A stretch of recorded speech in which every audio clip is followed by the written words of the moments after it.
Hi friends, இந்த வீடியோல என்ன பார்க்க போறோம்னா, இப்ப ஏங்கிற பர்சன் இறக்க போறாரு. ஏ இறந்ததுக்கு அப்புறம் அவருடைய ப்ராப்பர்ட்டி லீகலா பிக்கு தான் போய் சேரணும். ஆனா இப்ப சி என்ன பண்றாருன்னா, அதாவது சிக்கும் அந்த ப்ராப்பர்ட்டிக்கும் சம்மந்தமே கிடையாது. அதாவது ஏவோட ப்ராப்பர்ட்டிக்கும் சிக்கும் சம்மந்தமே கிடையாது. அப்ப சி என்ன பண்றாருன்னா, பிக்கு போற ப்ராப்பர்ட்டியை லீகலா போகக்கூடிய பிக்கு போகக்கூடிய ப்ராப்பர்ட்டியை ஏ கிட்ட இருந்து சி எடுத்துக்கிறாரு. அப்படி செஞ்சா என்ன பனிஷ்மெண்ட் சொல்லி இந்த வீடியோல பார்ப்போம். அதாவது செக்ஷன் 315 ஆஃப் பிஎன்எஸ் ஆக்ட்ல என்ன சொல்லியிருக்காங்கன்னா, dishonestly misappropriation of property.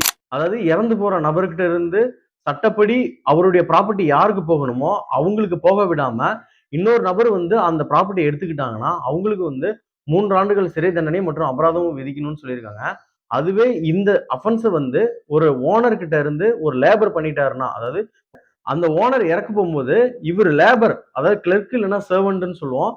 இவங்க லேபர் வந்து என்ன பண்றாங்கன்னா, ஓனர் கிட்ட இருந்து இருக்கக்கூடிய ப்ராப்பர்ட்டியை லீகலா அவங்க சார்ந்த ஒரு நபருக்கு போகணும். ஆனா அப்படி போக விடாம பண்ணிட்டு கையாடல், அதாவது ஓனர் கிட்ட இருந்து இந்த கிளர்க் இல்லைன்னா சர்வன்ட், அதாவது லேபர் வந்து கையாடல் பண்ணி அந்த ப்ராப்பர்ட்டி இவங்க எடுத்துக்கிட்டாங்கன்னா அவங்களுக்கு வந்து 7 ஆண்டுகள் சிறை தண்டனையும் மற்றும் அபராதம் கொடுக்கணும்னு சொல்லியிருக்காங்க.